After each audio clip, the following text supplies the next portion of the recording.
Let's see, next week we have Kirsten from Landmark, which is a conservancy that, her last name escapes me, but they acquire properties and then conserve them for undevelopment. It's very interesting. I met her at a Confluence Project meeting not too long ago, so you don't want to miss that. And the next month, Tom Magnan and Beth Johnson are doing the speakers. So if you have any ideas or would like to let them know of something you'd like to see as a speaker, you can certainly contact them, and they can work on more speakers. I think we all agree that the speakers are kind of a lifeblood of why we like to come to our Kiwanis on each week. But and today we have Collin McCanna, and he's the Director of Development for the Anderson Center down in Red Wing. And I've met him a few weeks ago at the open house they had, and it was very interesting. And if you haven't been down there, he's going to tell you all about it, so you'll definitely want to go. So thank you. Welcome. Hi, everybody. Thank you so much for having me. It's great to be here. Rick, Val, thank you so much for inviting me. It's great to be speaking in front of you guys today. As Rick said, my name's Collin. I work in Red Wing at the Anderson Center for Interdisciplinary Studies. We are a historic residence, and we're known for our arts and cultural programming that we provide for Red Wing, the area, the region, and beyond. I'll be talking about a lot of different things here, so if there's any questions in the meantime. This is a good group, so I don't want to be projecting or presenting too much. So we can make this a dialogue if you want. If you have questions, definitely raise your hand and let me know. Tower View is the physical location of where we're at. This is 350 acres west of the downtown area of Red Wing. This was first established by Dr. A.P. Anderson. He's the gentleman who invented puffed wheat and puffed rice. He is, I consider him a Renaissance man. He was a scientist who invented this pretty radical invention by shooting the seeds through guns. The heat and the velocity of the gunshot caused the seeds, the specimens, to puff. And so he sold that eventually to the Quaker Company, and was able to establish this 350-acre estate that we're on. So whenever I talk about Tower View, I'm talking about the physical location of where we are. The land that we're on, it's been through a number of different organizations and iterations, and these next few slides will sort of talk about that. So A.P. Anderson got this started, and a little while later he established the Anderson Institute for Biological Research, and like I said, a bit of a Renaissance man. He was a scientist, a botanist, a writer, also an artist, a poet, and he is a man of many different talents, and I consider this current iteration of the Anderson Center a Renaissance place, very reflective of who he was as a person. So through the years, again, a lot of different businesses, organizations have come and gone through the Tower View property, and that's, again, the physical location in Red Wing. From Central Research Laboratories to Minnesota Southeast Technical College, now Minnesota State College Southeast. There used to be a satellite campus in the 70s and all the way to the 90s. So we have a great history here, and now we're working to preserve that history. We have a lot of different iconic facilities. You'll see us as you drive by the highway. There's a great sculpture garden, a lot of things to see from your car window, but also an iconic water tower. And this water tower was actually used for the farming that took place and for the laboratory experiments that took place back in the day. Now it's a coveted spot for writers. We have this flagship residency program, which I'll talk a little bit more about later, and everybody wants to get up to the top of the tower. There's a little tea room, and you get to see the entire campus, and you get to see the hills and the bluffs of Red Wing and the Cannon Valley Trail. It's beautiful up there. So a great spot for writers, for looking for solitude and peace and quiet and being able to be on top of things, which is pretty cool. The historic residence is another kind of iconic facilities aspect that we have at the Anderson Center. The residence was where Dr. A.P. Anderson raised his family. And it's a Georgian Revival style house. I know that's important to architects to distinguish that. It's through the years it's been remodeled and renovated. There's hand paintings, hand decorated paintings that are that furnish the walls of each room, and that's something that you can't really find anywhere else. It's absolutely one of a kind, which is very special. And then very recently, we just renovated our historic barn in Silo, and this is a beautiful space. We took the wood furnishings from the outside of the barn, we renovated it, we refurbished it, and reused it to the inside of the barn, and now it's just this beautiful honey color, and it's great for presentations, for lectures, for any type of events. Perhaps you could host your next meeting at the historic barn. So lots to see, a lot of physical elements within the Anderson Center at Tower View.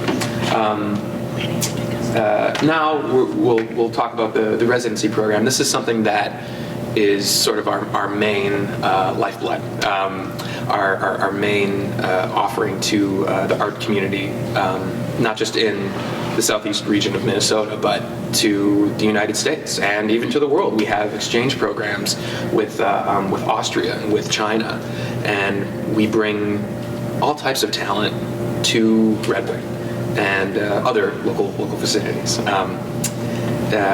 Since 1995, that's where the Anderson Center first started. We've welcomed over 800 artists, and when I say artists, I mean authors, writers, composers, musicians, choreographers. There's all kinds of different talent that comes through our residency program. Currently, submissions are open, so if you know somebody who is eager to have a month of peace and quiet to be able to advance or work on their craft, submission deadline is February 15th, and that can be applied online. Anyway, part of what makes this residency program special is that the Anderson Center, we were the first to require a community service opportunity. There are a lot of arts organizations out there, there are a lot of residency programs out there that are, I'd say, fairly self-serving. You know, they bring in the artists and they allow them to do the work, and that's it, kind of the end of the day. But we established a once-a-month opportunity with each resident to get engaged with the community, the local community, whether that's in Red Wing, Prescott, Hastings, Hager City. We're working to expand our reach, and we're bringing in, like I said, talent from East Coast, West Coast, international, to be able to engage with the community and share what they have to offer. They do presentations, performances, lectures, sharing a part of their life to the local community. And this community outreach model that we've established, I'm told from some board members that we were the first to do that, and many other arts organizations and residency programs have continued that. They now require a community service opportunity. And so that's something that I think sets us apart from other arts organizations and other residency programs. Since 1995, over 50,000 people from primary school children to senior citizens have benefited from our resident community presentations. And so it's been a long time coming, and we have a great system to be able to engage with the different local communities and getting artists set up in their different ways. Can I ask, do you have a limit on how many people can come visit? Like, because I was hoping, Penny, you could set up a trip for us through Community Ed. Oh. That's a great question.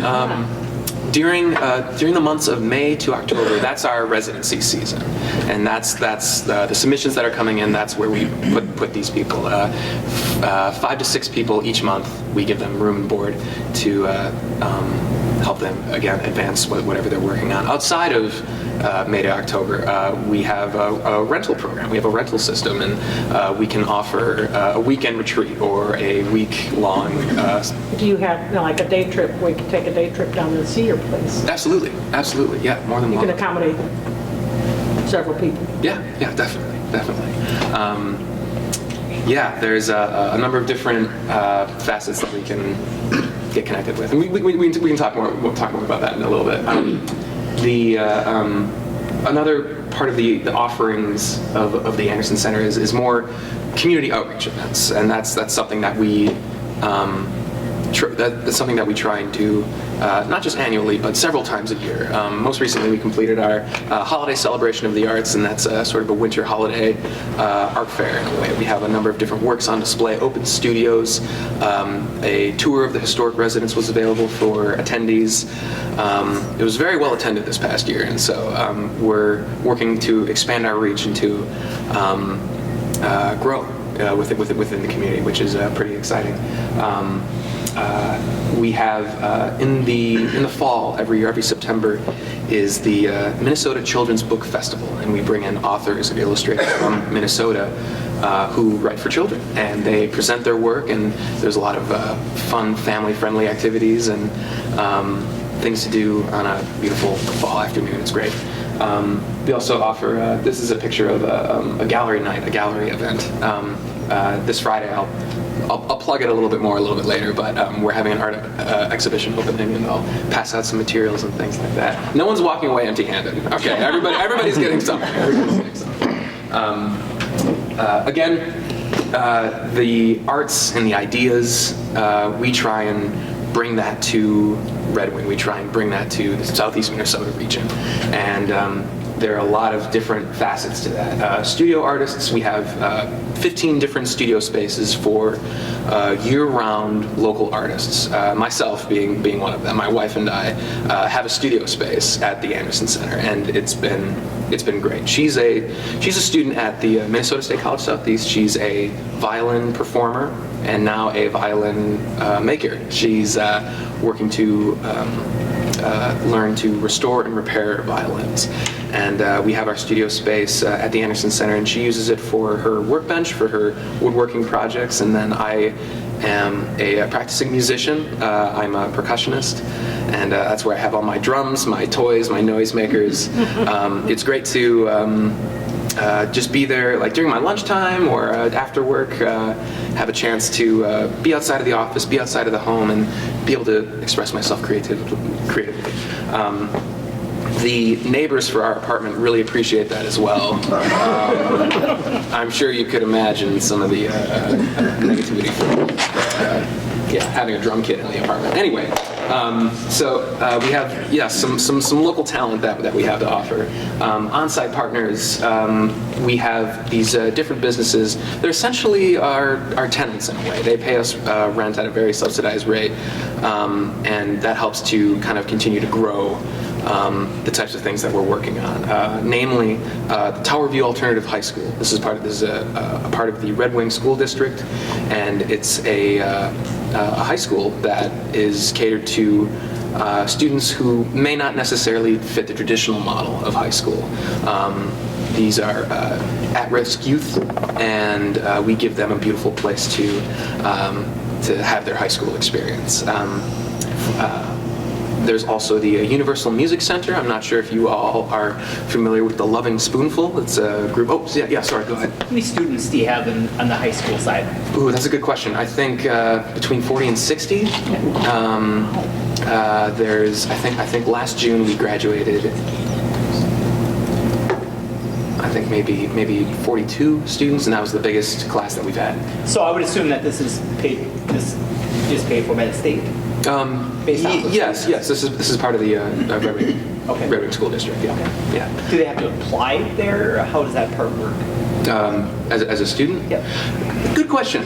That's something that I need to learn more about. I know that there's interviews, and I think there's an application process, and there's some paperwork involved to get the credentials accordingly. But yeah, it's a great aspect of work. I go into the office and I see these students, and they're always up to no good. They're always causing trouble and stuff. In a good way.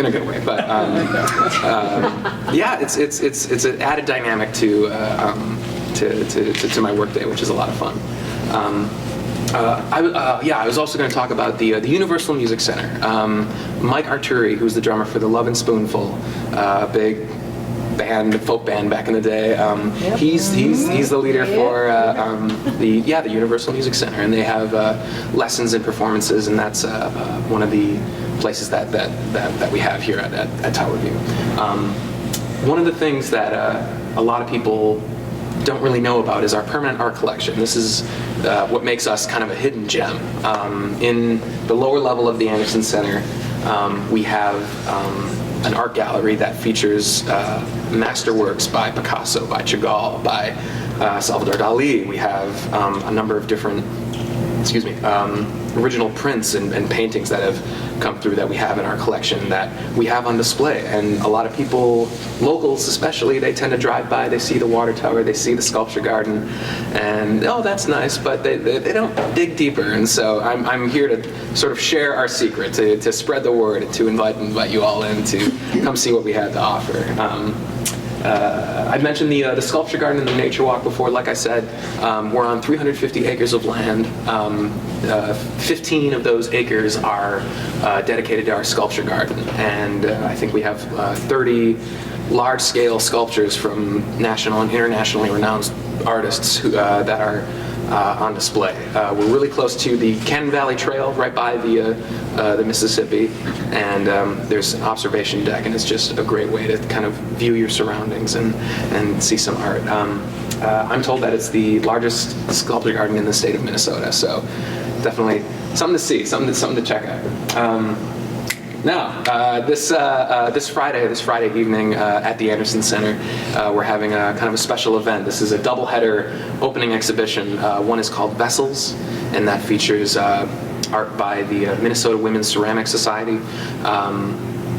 Three-dimensional pieces that are mugs, teacups, vessels, and that's going to be on display tomorrow evening. And then we also have Portrait, which is a two-dimensional, three-dimensional curated exhibition about portraits. And I've been, aside from preparing for this presentation, I've been in the art galleries preparing and setting up the artwork to be on display for tomorrow evening. So you're all invited. So is there a fee to come through? No. Is That's stuff for sale? Stuff will be for sale, yes. These exhibitions are free and open to the public. Thank you for asking. And then finally, one last plug. This summer, Saturday, July 25th, is our 25th anniversary, and this is kind of a big milestone for us. Big milestone for any type of arts organization. We're a small arts organization in rural Minnesota, and it's almost unheard of to be around for this amount of time. So it's very special that we're here, that we're around, that we've been offering the things that we have to the local community and beyond. And it's going to be a big celebration in July. Again, you're all cordially invited. I hope you can make it. And it's going to be a great big party. So, yep, that wraps up my presentation. Any questions or comments? I'm all ears. Go ahead. So do you charge? So you said they do like internships, right? Or whatever. What was the term you used? Residencies, yes. Do they Yes. pay to come there? Typically, the expenses are covered by grant funding. We have a pretty substantial application process for the residents, but also for us to receive funding to be able to continue providing the room and the board and the food and all of the sort of day-to-day staples for our artists. And that was my next question. So Yeah. the Anderson, there must be they must have a foundation set aside then too? We have an endowment, and Is that used for just operations? it's used for a variety of things, but yes, mostly operations. Okay. Yeah. Question. Are you familiar with the Orange Dragon here in Prescott? It's the Hastings Prescott Arts Council. It's our art Okay. space. Okay. And I think right now in January they're closed, because I was by there the other day, but I'm not quite sure when they reopen, but it's a wonderful collection of Hastings Prescott artists. It's a really cool place. Very nice. Really The cool Orange Dragon. place. The Orange Dragon, and can't think of his name. Dale Lewis does metal Okay. soldering. There's a huge dragon outside. Okay. So if you go through downtown and turn on Orange Street. Orange Street, yeah, right by the coffee shop. I think Good, another good place. He must exhibit over in West Minnesota. Minnesota too. Oh, he does too. His- Yeah. Dale Lewis is all over. Okay. Very nice. He has a mouse down at Blue Seals in the courtyard right now that's huge. Okay. I mean, it's neat. It's really huge. Go ahead. Okay, a couple of questions. Sure, okay. sure. About governance of the Anderson Center. You know, and one, how is it structured and how many employees do you have and so forth? And how is it funded? You know, and is there was a bequest someplace that's in the initial funding? And Sure. I know everybody would like more funding and that's why you're here. Yeah. But where's the base? I mean, you've got it sounds like a pretty good sized operation here. Thank you. And, We have a board of directors, and each of them have committees and roles within the board of directors within the board. And then I am one of 2 full-time staff members. Stephanie Rogers is our executive director. I'm the development director, and then we have a few part-time staff for administration, for bookkeeping, for property management. It's a lot of work keeping property managed like this. So it's a pretty small organization. But you say you have artists come in and you furnish them room and board. Yep, the historic residence, the old house Yeah. that I was talking about, that's where they stay, and that's where they live. Does somebody prepare the food for them and stuff? Or Yes, is it, okay, yes, we so have that's- a chef that does the grocery shopping for them and adheres to all of their dietary restrictions and provides meals for them Monday through Friday. Yeah.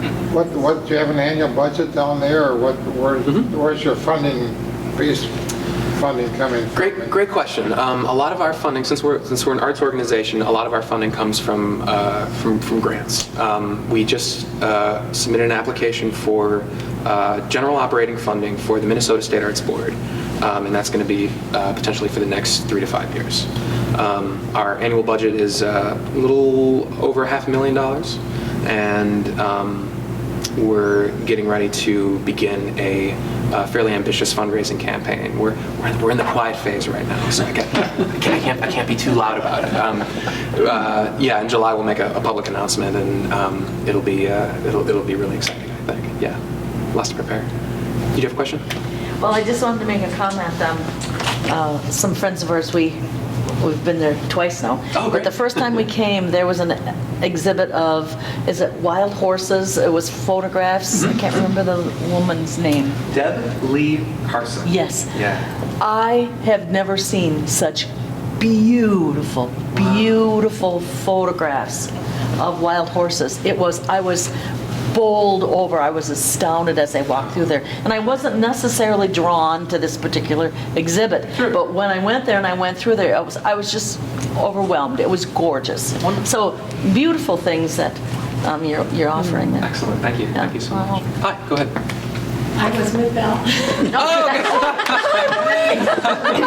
Hi, weirdo. Yeah. I didn't know you were here. We didn't know you were here. Honestly, I've been several times over the years and I've been to the center. And I would say, now on your Friday night event, are you going to have the mansion or the home opened? Probably not. It's once a year, right? Yeah, we typically open it up for tours for the public when we do our annual events. I'll get back to you on that. I'm not sure if That was the most fast. I had never until this year hit it where I got to see the home. okay. And the history of A.P. Anderson is just, and his family is just so wonderful. Yeah. Is there books that you sell about his? Yes. Yes, because that Yeah. would be something for you guys to read about. Yeah. He was quite, he had great foresight. And then the family have been active in Absolutely. Absolutely. descendants. Wow. Other Maybe we can get a questions? Go ahead. donated book to the library here. I'll make some calls. Yeah. Absolutely. Go ahead. When you do the outreach programs, when the artists do the outreach programs, do they come as far as Prescott? Do they come across the river? Do they kind of stay in the Minnesota River? I mean, Potentially. It all depends on the opportunity. For example, It depends on the artist. It depends on the opportunity. A lot of the candidates kind of have an early childhood focus, and so they'll be meeting with like elementary school kids, and then others will have sort of an affinity for elderly, and they'll go to a nursing home, for example. And I know recently, I'm not. Maybe it was a couple years ago. We had a residency outreach program to the Red Wing Correctional Facility, and the artist spoke with inmates and helped to sort of facilitate feelings and poetry, and it was very cathartic from the feedback that we got for that particular occasion. So yeah, it depends on a lot of different things, and yeah, if How Kiwanis, does if one you go guys. about arranging or looking at whether that's a possibility? Just contacting the center? Yeah, give us a call. Let us know if there's opportunities around. Go ahead. Yeah, it sounds like those high school students that are there are in such a wonderful, you could have some budding artists, musicians, you know. Potentially, yes. Because that class your wife has taken, my nephew did it, and I was astounded, because it's one of the most well-renowned guitar, violin repair places, Yep. like one of the very few of them in the country. So I was Yes. very impressed with Yes. what they can do and seeing what he did. Oh, cool. He's a percussionist, Oh, very nice, very nice. Okay. still plays. Yeah, very good. Very Yeah, I was amazed. good. Well, thank you again for having me. Thank you. Really appreciate it.